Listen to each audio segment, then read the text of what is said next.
balls have been the epitome of magical performances for nearly 5,000 years. So why, you may ask, are the cups and balls such a definitive effect in the annals of conjuring? One reason is they portray the basis of all magic, which is the illusion of reality. Magic, which actually changes the perception of reality as defined by physics. The probability of the existence of matter is determined when the act of observation collapses the ethereal wave function into solid form. Reality, as we know it, is actually only a probability. It is determined by the act of observation. Before being observed, the where and the when of the manifestation of reality are all based on your perception and imagination. Cogitate that. A magician's life can be described as, of course, magical, creative, and full of wonder.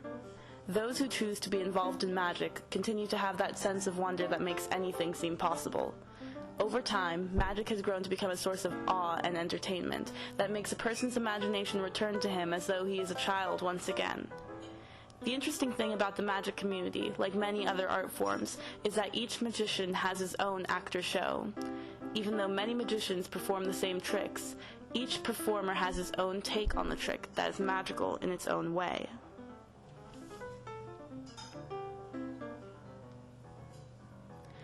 Gay Blackstone, who is famous and widely known in the magical world, has been involved with magic for most of her life. Although she now spends most of her time producing, she continues to be well respected by all magicians and is still a member of the magic family.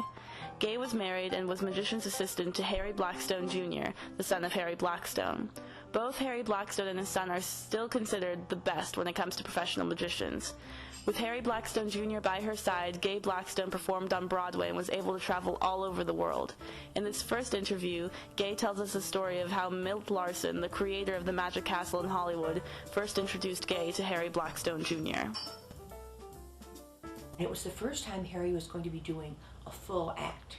He had been working as a producer on television. All right, so I didn't want to. I said no. And Milt called me back and said, I really need you to do this show. So I thought, oh God, this guy must be abominable. And in doing so, it's like, oh my, what else can I do? So I quoted him a price that was the same thing I would have made for a week on television. And I heard this audible gulp from Milt, because Milt is not famous for paying a lot of money. And he said, okay. So at that point I was committed. So that was when I met Harry and then did the first show with him and realized that he was not the magician like anyone I'd ever seen before.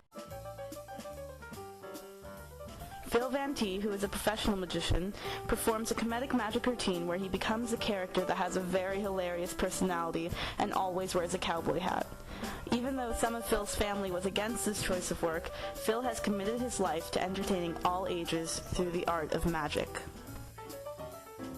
It's a living, but thank God it's a joyful living, and it's also a what do you call it? A meditation, because anything I'm of the belief that anything that you practice or do intently and concentrating on that singular activity for any length of time is a form of meditation.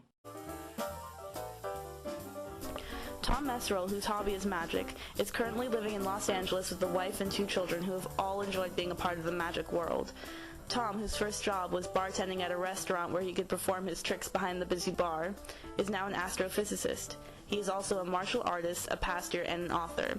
His novel, Magus, Master of Martial Magic, The Magician's Primer, Book 1, combines everything that he is into one character named Nicholas Thompson. Magic is Tom's life. It's what's kept him focused and kept his imagination wide open.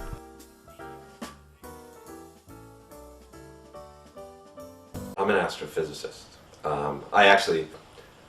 I came out to California as an actor back in the early 80s, and then went back to school in my 30s in astrophysics, astronomy, astrophysics, did graduate work with NASA, and eventually went to work for Boeing in Space and Intelligence. I built satellites. For many years. I was in charge of the Deep Space Network for NASA, and now I consult with the Air Force, and their military communications satellite. Magic for me impacts everything I do. I've been doing magic since I was 7 years old and really got back into it in my 20s. But I base a lot of my life and a lot of my daily activities on magic. My philosophy of being, the thing with magic is I like being able to do something that when I show it to somebody, it not only entertains them, also gives them a sense of wonder.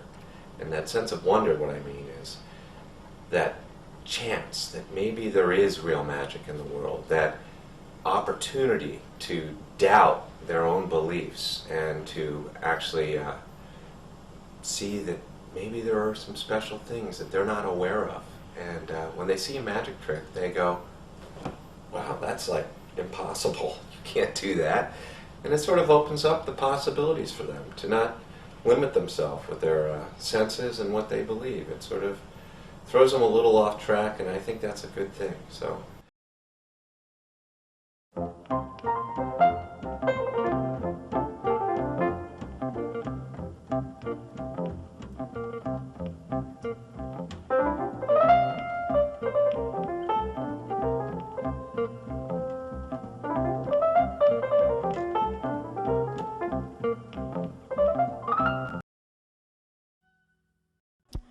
Harry Blackstone was born Harry Bouton in 1885. Frederick the Great became his first stage name after he found some cheap posters that had been printed with the name all over them. Then after Harry's agent told him that he desperately needed a new name, Harry Bouton became Blackstone. In this next interview, Gay tells the story of how Harry Bouton went from Frederick the Great to the Great Blackstone. Harry said, got to come up with something that can be read from a train going 35 miles an hour.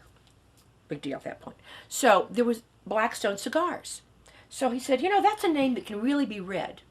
So he closed January 2nd as Frederick the Great, Harry Bouton, and opened January 8th in Wapakoneta, Ohio as Blackstone. Ways to waste your life as a magician.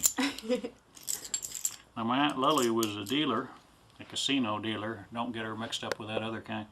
She would do this over and over again. This is called a coin flower. It's supposed to look like the coins blossoming in and out, in and out, in and out. And the hardest one to do is the edge roll, because you only get the very edges of the coins to hold on to, and if you don't line them up just perfectly, you can't put them back from whence you came. See, I didn't line it up just perfectly. I got to look away. It's easier if I'm not looking. It's also easier if I stick my tongue out. My grandson taught me that, but I can't talk if I stick my tongue out. I used to be able to do both hands. Do I have enough coins? I'll use a red one here. This is definitely a stick your tongue out moment. Take 2, take 3, take 4. You can stick your tongue out if you need. Thank you. Permission to stick tongue out granted, sir. That's the easy part. Putting it back's a real pain. See, that one's not going to go, or is it? Nobody's more surprised than me. Yeah, I started out as a juggler before a magician. And I did street shows, a whole lot of street shows back east. And I would juggle to draw in a crowd, and then do little close-up magic things, little pickpocketing things. I was younger doing street shows. A piece of rope was my best friend. I let myself get tied up with it. I could do little knot tricks. They're almost more like juggling tricks than magic tricks. This is called the speedy knot. That's a quick one there. They asked me to do it again, and I say no. We just don't have time. So moving on. This is the one-handed version. Are you focused on that? Mm-hmm. The speedy knot with one hand. That's settle down. Try to contain yourself. Not everybody likes the fast ones there. This is slow motion. Not there. That's my Aunt Lily likes that one. She's kind of slow herself. This is what you call a horse hobble. This is handcuffs for horses. You can find these in any high-quality equine S&M parlor. That got such a good laugh the first time they heard it. And then this one, and we're out of here. This is the. If you live upstairs like I used to in my bedroom, my parents let me live with them for quite a while when I was a kid. I was very fortunate. Thanks, Dad, for letting me sleep indoors again. Who's your friend, son? You are, Pop. I kept a clothesline coiled up under my bed, so if I wanted to sneak out, I'd drop it out the window and have a ladder I could climb down like that. That's a mountain climber's trick. The most memorable moment during 27 years of doing the Blackstone show was opening night on Broadway. We did a trick called the Blackstone floating light bulb.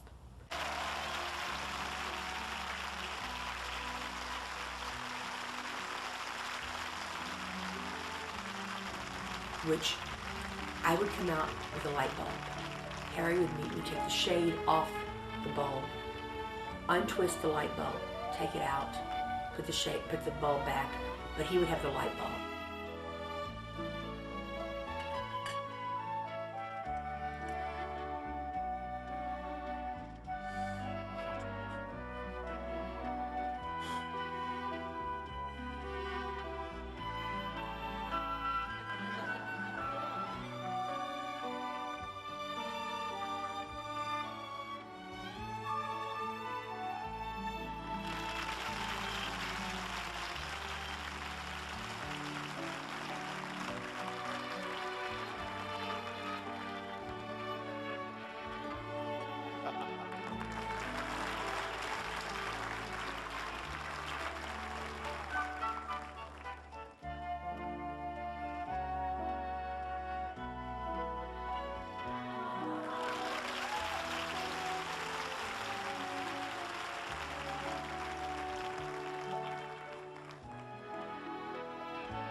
Just a moment.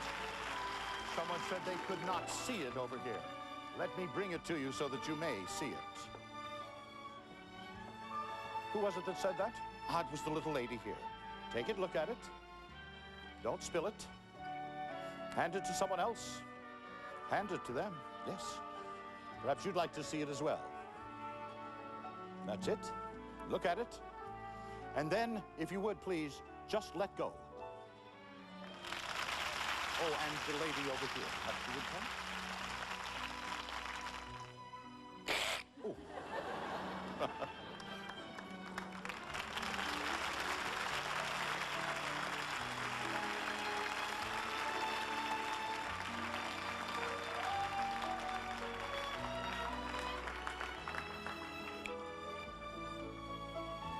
What's that? Oh, you'd like to see it as well. All right, if you want to see it, look. But do not touch, all right? Then you may see it as well. Voilà.